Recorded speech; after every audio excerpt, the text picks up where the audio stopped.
토끼가 토끼 굴에서 나옵니다. 아차, 뭔가 뒤에 있는 것 같습니다. 엄청 빨리 뛰기 시작합니다. 계속해서 따라옵니다. 웬디 북클럽 쇼미더북 시즌 3. 아직도 이 책 안 읽어봤어. 오늘 제가 소개해드릴 책은 The Black Rabbit입니다. 여기 보면 토끼 보이시죠? 그런데 아주 큰 토끼가 이렇게 있는 책입니다. 저는 이 책을 처음 고를 때 표지가 아주 인상 깊었거든요. 뭔가 재밌어 보였고 아이의 호기심을 자극하는 그런 표지라고 생각했습니다. 사실 읽어보시면 내용이 상당히 재밌고요. 긴장감이 묘하게 흐르면서 유머가 넘치는 그런 책인데, 사실 주인공은 유머스럽지 않지만 전지적 작가 시점이라고 하죠. 이 책 밖에서 토끼를 보는 그런 관점이 참 재미있습니다. 그리고 토끼가 한 20% 정도 모자랍니다. 뭔가 이런 그림자에 대해서 인식을 잘 못하고, 이 블랙 래빗이라는 사실은 그림자인데 이 토끼가 자신을 쫓아온다고 생각을 하는 것이죠. 영어 수준으로 말씀을 드릴 것 같으면 문장이 길지 않은 편이고 글밥도 적당하게 있습니다. 그리고 가장 좋은 점이 그림만으로 내용 이해가 어느 정도 다 가능합니다. 그래서 부모님께서 책을 읽어주시면서 영어 소리를 그 위에 얹어주신다는 느낌으로 읽어주시면 좋고요. 만약에 아이가 이 책에 관심이 가시고 부모님께서 이 책 한번 읽어봐야 되겠다라고 생각하시고 이 책을 준비하셔서 책장을 한 페이지만 일단 넘기시면은 긴장감과 유머로 인해서 책을 끝까지 보게 되는 그런 책이라고 할 수 있습니다. 이 책의 내용에 대해서 설명을 해드리면 토끼가 토끼 굴에서 나옵니다. 나와서 날씨가 참 좋네 라고 돌아보는데 아차, 뭔가 뒤에 있는 것 같습니다. 뒤에 아주 거대한 뭔가 생명체가 있는 것 같아요.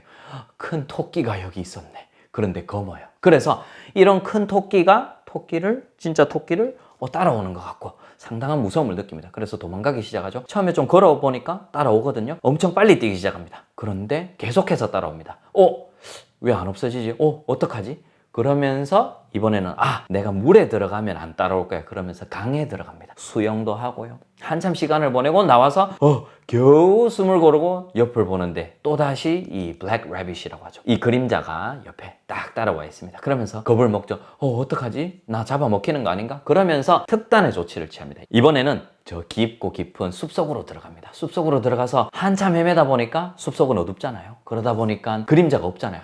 드디어 이 블랙 래빗에서 벗어났다. 안전하다. 그러면서 당근 하나를 꺼내서 니블링 하죠. 이렇게 찹찹찹 씹어먹고 있습니다. 그런데 실제로 정말 눈동자가 이 숲속의 아주 어두운 곳에서 그 빛나는 눈동자 두 개가 탁 보입니다. 바로 늑대입니다. 늑대가 와서 이 토끼를 노리고 있는 것이죠. 이 아이를 어떻게 사냥하면 좋을까라고 하면서 그 찰나에 토끼도 그 눈을 발견하게 됩니다. 그러면서 다시 그 블랙 래빗이 나타났구나 라고 하면서 도망을 가는데 늑대거든요. 그러면서 정말 빨리 뛰는데 역부족인 거죠. 이제는 도망가도 어쩔 수가 없는 거죠. 그래서 숲에서 간신히 빠져나와서 집으로 돌아가야 되는데 그럴 힘은 없고, 그래서 눈을 질끈 감고는 이제 다 끝났어.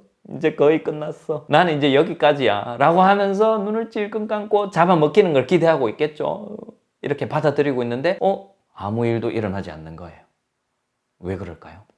바로 늑대가 그 블랙 래빗을 본 것이죠. 숲에서 딱 빠져나왔으니까 그 거대한 블랙 래빗이 옆에 서 있었던 것이죠. 그러면서 늑대가 그 그림자를 보고 겁을 먹어서 도망가게 되는, 그래서 토끼는 무사히 집으로 돌아올 수 있었다는 그런 내용입니다. 그래서 이 책을 읽어보시면 상당히 재밌다고 느끼시는 분들이 많으세요. 그 이유는 바로 설정 자체가 조금 코믹한 것이죠. 우리가 보기에는 너무 어리석어 보이기도 하지만 토끼 입장에서는 뭔가 이렇게 지혜롭다거나 뭔가 영특함 이렇게 있어서가 아니라 그냥 토끼 자체가 그런 착각을 하는 것이죠. 근데 그 착각이 우리 사람들이 볼 때는, 아이 눈에서 볼 때는 참 웃긴 것이죠. 그런데다가 거기에 긴장감이 묘하게 흐르니까 이 토끼가 과연 잡아먹힐까? 이 그림자를 떨쳐버릴 수 있을까? 이런 고민을 하는 게 웃기면서도 거기에 서서히 몰입을 하게 되고, 그런데다가 토끼를 잡아먹으려고 하는 늑대까지 나타나니까 쏙 빠져서 보게 되는 것이죠. 거기에 영어도 그렇게 어렵지 않아서 재밌게 활용할 수 있는 책이라고 할 수 있겠습니다. 이 책을 아이에게 조금 더 자연스럽게 읽어주시는 포인트 한 가지를 설명해 드리겠습니다. 그 포인트는 바로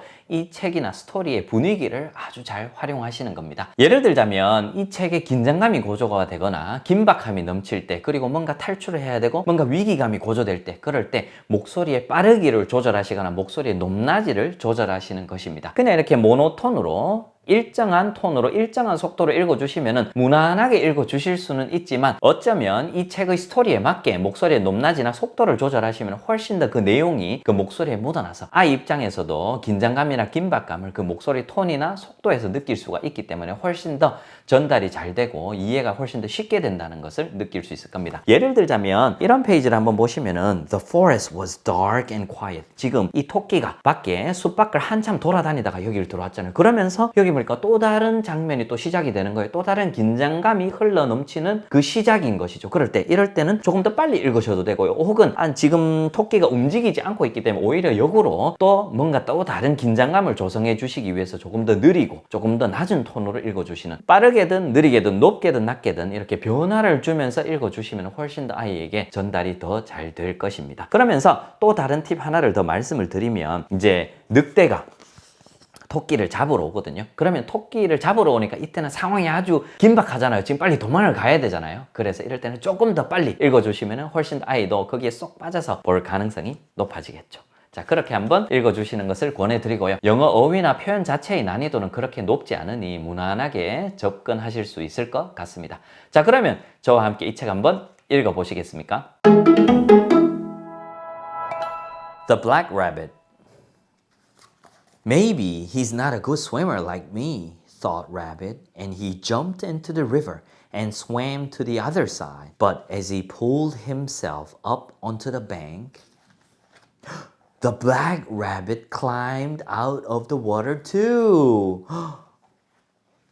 이 책을 읽으시고 난 뒤에 활용할 수 있는 독후 활동 하나 소개해 드리도록 하겠습니다. 아주 간단하니 이 책을 읽고 정말 짧게 한 20-30초 정도, 오히려 아이가 더 재밌어 해서 더 길게 하시게 될 수도 있는데요. 바로 그림자 놀이입니다. 손전등을 활용하시거나 휴대전화 뒤에 플래시를 켜셔서 잠자리 독서로 활용하고 계시다면 방을 어둡게 불을 다 끄시고 문을 다 닫으시고 그림자 놀이를 해보시는 것도 이 책과 관련 지어서 해볼 수 있는 간단한 활동인 것 같습니다. 그리고 영어책을 접하실 때 한 가지 팁을 드리자면, 아이가 이렇게 스토리가 있는 그림책을 때때로는 안 보는 아이들도 있습니다. 사실은 잘 보는 아이들도 있는 반면에 잘 안 보려고 하는 아이들도 있거든요. 그리고 영어책이 아직 익숙하지 않은 아이들도 있고요. 그런 아이들한테 접근하기 가장 좋은 시간이 바로 잠자리 독서 시간입니다. 일상 중에는 사실 아이가 에너지가 넘칩니다. 막 돌아다니고 싶고 할 것도 많고 여기저기 관심이 많이 갑니다. 하지만 잠자리 독서 시간에는 아이가 체력이 어느 정도 빠져 있는 상태고, 자는 것과 책 읽는 것 그 둘 이외에는 다른 선택지가 없기 때문에 어쩌면 조금 더 아이가 몰입해서, 그리고 거부할 수 없는 시간이라고 제가 종종 표현을 하는데요. 아이 입장에서 어쩌면 이때만큼은 책에만 몰입할 수 있는, 잠자기 전에 부모와 그런 아주 특별한 시간을 가지는 그런 차분한 시간이 아니지 않을까. 그래서 영어책이 익숙하지 않거나 스토리가 있는 영어책을 많이 보지 않은 아이들한테는 잠자리 독서를 활용하시면 훨씬 더 차분하게, 그리고 영어책에 몰입을 하면서 책을 활용할 수 있는 그런 시간을 가질 수가 있습니다. 그래서 그런 팁 한 개 참고하셔서 아이와 함께 영어책을 한번 즐겨보시면 좋겠습니다. 이 책을 아이에게 읽어주시고 아이와 함께 경험을 한번 해보시고, 그리고 그 소감을 이 영상 댓글에 남겨두시면 필수 인증이 되는 것입니다. 그러면서 혹시나 이 책을 보시면서 질문사항이 있으시면 편하게 남겨주시면 제가 월말에 웬디북 유튜브 채널에서 진행하는 라이브 방송을 통해서 그 질문에 답을 충분하게 드리도록 하겠습니다. 그럼 다음 책도 기대해 주시고요. 오늘 함께 해주셔서 감사드립니다.